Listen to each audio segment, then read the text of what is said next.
दोस्तों, आज की हमारी यात्रा है एक ऐसे पवित्र गांव की जहां से जाता है स्वर्ग का रास्ता और पांडवों ने भी यहीं से स्वर्ग की ओर प्रस्थान किया था। दोस्तों, मैं बात कर रहा हूं भारत के अंतिम गांव माणा की, जिसे प्रकृति ने भरपूर सुंदरता के साथ साथ कई ऐतिहासिक घटनाओं का भी साक्षी बनाया है। जी हां दोस्तों, माणा गांव की पवित्र धरती पर ही महर्षि वेदव्यास ने पुराणों और महाभारत जैसे ग्रंथों की रचना की और इसी पावन धरती पर श्री गणेश भगवान ने उन्हें अपने हाथों से लिपिबद्ध कर अमर बना दिया। दोस्तों, इस वीडियो में मैं आपको बताऊंगा कि माणा विलेज कब और कैसे जाना चाहिए, कितना समय आपको घूमने के लिए लगेगा और क्या क्या आपको देखना चाहिए, कितना खर्चा होगा। अद्भुत सौंदर्य से भरपूर और बहुत सी ऐतिहासिक घटनाओं का केंद्र माणा विलेज लोग तभी आते हैं जब बद्री विशाल के दर्शन करने बद्रीनाथ आते हैं, क्योंकि बद्रीनाथ धाम से माणा विलेज की दूरी मात्र 3 किलोमीटर है, जिसे आप प्राइवेट टैक्सी द्वारा या किसी से लिफ्ट लेकर पहुंच सकते हैं। लेकिन दोस्तों, बद्रीनाथ धाम से माणा विलेज का रास्ता इतना खूबसूरत है, यदि आप यहां चलकर भी आओगे तो आपको पता भी नहीं चलेगा कि 3 किलोमीटर आप इस अद्भुत सौंदर्य को देखते देखते कब पहुंच गए। दोस्तों, ऊंचे ऊंचे पहाड़ों के बीच बसा माणा गांव और नीचे बहती अलकनंदा नदी एक ऐसा दृश्य प्रस्तुत करती है जिसे आप कभी भी भूल नहीं पाओगे। जय बद्री विशाल। दोस्तों, आज हमारा बद्रीनाथ में दूसरा दिन है और कल हमने बहुत शांति से बद्री विशाल के दर्शन किए और आज हम लोग जा रहे हैं सभी माणा विलेज, जो उत्तराखंड में स्थित है और हमारे देश का एक आखिरी गांव। दोस्तों, यदि आप अपने व्हीकल से माणा विलेज आते हैं तो आपको अपनी व्हीकल माणा विलेज के बाहरी पार्किंग में छोड़नी पड़ेगी, क्योंकि माणा विलेज के अंदर कोई भी व्हीकल अलाउ नहीं है और यहाँ पे पार्किंग चार्जेस है 4 व्हीलर्स के लिए 50 रुपीज और 2 व्हीलर्स के लिए 20 रुपीज। माणा गांव घूमने का सबसे उपयुक्त समय है मई से लेकर अक्टूबर तक, क्योंकि बाद में बर्फ पड़ जाने की वजह से यहाँ आने वाले सारे रास्ते बंद हो जाते हैं। और दोस्तों, अभी में हम आ चुके हैं माणा गांव के अंदर।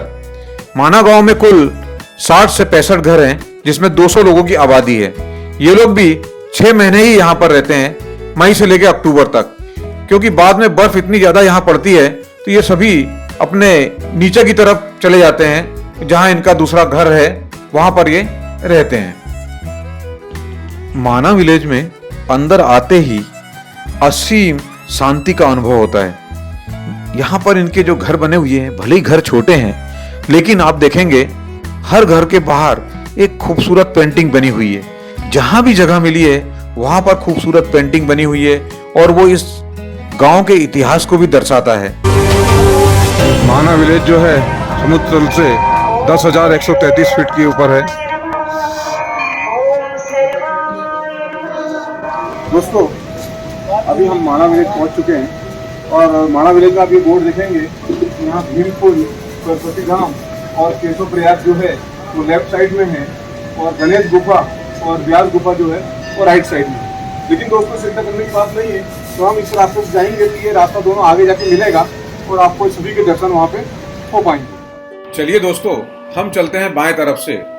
और दोस्तों, आप देखेंगे कि बाउंड्री वॉल जनरली टूटी फूटी होती है, लेकिन ये बाउंड्री वॉल बहुत अच्छे तरीके से मेंटेन की गई है और इस कलरफुल है, एकदम बहुत अट्रैक्टिव है और सामने एक बड़ा सा पर्वत भी आपको नजर आ रहा है। माणा गांव बहुत ही खूबसूरत है दोस्तों।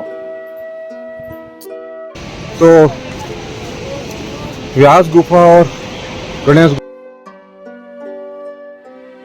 गुफा, ये दोनों का रास्ता यहाँ से जाता है और ये आगे जाके वहीं पर मिलेगा जो बोर्ड मैंने आपको बताया था।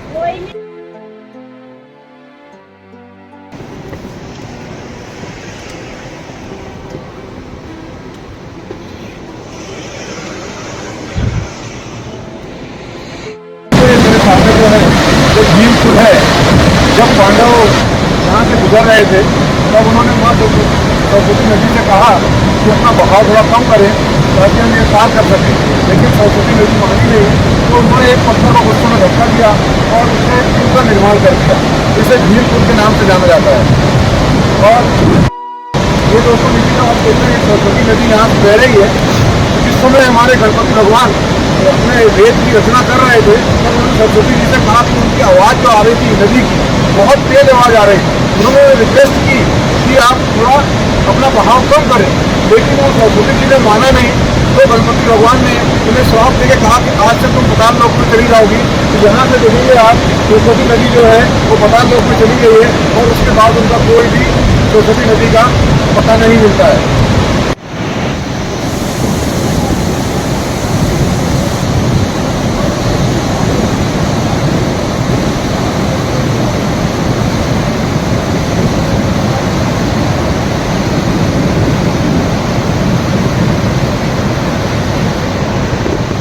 सरस्वती मंदिर है जिसका कि पुनर्निर्माण किया जा रहा है और बहुत ही खूबसूरत जगह पर है और जब इसका पुनर्निर्माण हो जाएगा तो बहुत ही खूबसूरत रहेगा ये मंदिर। दोस्तों, ये हिंदुस्तान की अंतिम चाय की दुकान है। वैसे दुकान तो वहाँ थी पहले नीचे, मैं आपको बताऊंगा वो भी, लेकिन अभी फिलहाल उसका रिनोवेशन का काम चल रहा है, इसलिए ये दुकान अभी उन्होंने बना दी है नई और ये सही में अंतिम दुकान। यहीं से जो आगे का रास्ता है वो वसुंधरा वाटरफॉल की तरफ जाता है।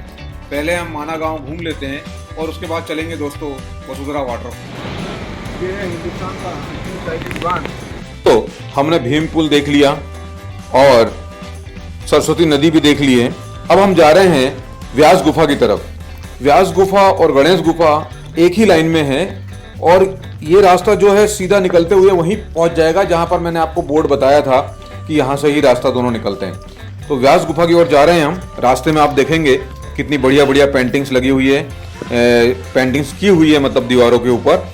और यहाँ पे देखिए स्थानीय लोग जो है, जो स्थानीय मार्केट में जो चीज़ें बनती है उसकी बिक्री भी कर रहे हैं। आप चाहे तो यादगार के रूप में ये सामान यहाँ से ले सकते हैं। टोपी कितने की दी आपने?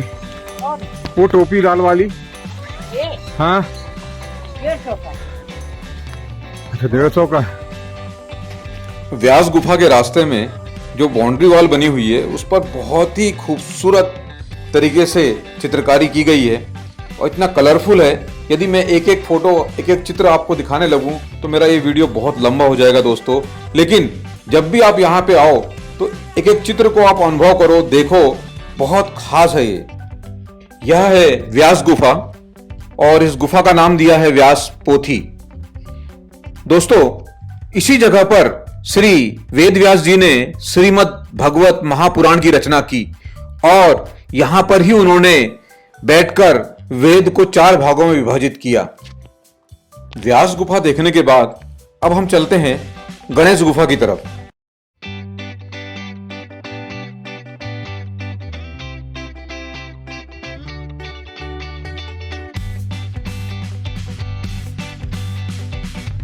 दोस्तों, हम पहुंच गए हैं गणेश गुफा। गणेश गुफा इसलिए प्रसिद्ध है दोस्तों क्योंकि ब्रह्मा जी की प्रेरणा से व्यास जी ने श्री गणेश जी का स्मरण किया था और श्री गणेश भगवान ने श्री व्यास द्वारा वर्णित पुराणों एवं महाभारत की रचना यानी लिपिबद्ध उनको यहीं पर किया था। इसीलिए गणेश गुफा में श्रद्धालुओं की बहुत आस्था है और कहते हैं कि यहाँ पर गणेश भगवान के दर्शन करने से सारे विघ्नों का नाश होता है। यही माना गांव से होकर एक रास्ता जाता है जो आपको लेके जाएगा वसुंधरा वाटरफॉल। वसुंधरा वाटरफॉल बहुत खूबसूरत है दोस्तों और रास्ता भी बहुत ही खूबसूरत है, लेकिन इसके लिए आपको 5 किलोमीटर चलकर जाना होगा। दोस्तों, जैसे जैसे हम लोग वाटरफॉल के नज़दीक जाते जा रहे हैं तो यहाँ बहुत तेज़ हवाएं चलने लगी और हवाएं भी दोस्तों बहुत ठंडी लेकिन रुकना तो हमने सीखा नहीं है, चलना ही हमारा काम है। तो चलते हैं दोस्तों। मंजिल बस थोड़ी ही देर है लेकिन रास्ता भी देखेंगे दोस्तों बहुत खूबसूरत है, बहुत खूबसूरत। आहा,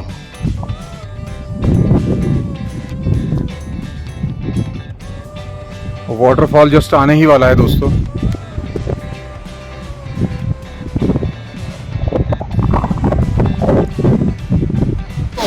आखिरकार हम लोग आ ही गए हैं वसुंधरा वाटरफॉल।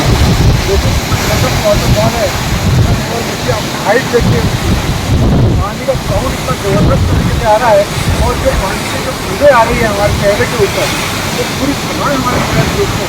देखिए इतना हम 5 किलोमीटर ट्रैकिंग करके वहाँ से आए हैं लेकिन बहुत मज़ा आया दोस्तों, बहुत मज़ा आया। अवेसम। मैंने और भी वाटरफॉल देखे हैं, लेकिन ये वाटरफॉल मुझे बहुत पसंद आया दोस्तों, बहुत पसंद आया। बात करें माना गांव घूमने में लगने वाले समय की, तो करीब 2 घंटे आपको माना गांव घूमने के लिए लगेंगे। यदि आप वसुंधरा वाटरफॉल जाते हैं तो 4 घंटे और जोड़ लीजिए। इस वीडियो में बस इतना ही दोस्तों। अगर वीडियो पसंद आया हो तो इसे लाइक करें, शेयर करें, और यदि आपने अभी तक मेरे चैनल को सब्सक्राइब नहीं किया है, सब्सक्राइब करें और बेल आइकन दबा दें। मिलते हैं फिर अगले किसी नए वीडियो में। तब तक अपना ध्यान रखें। जय हिंद।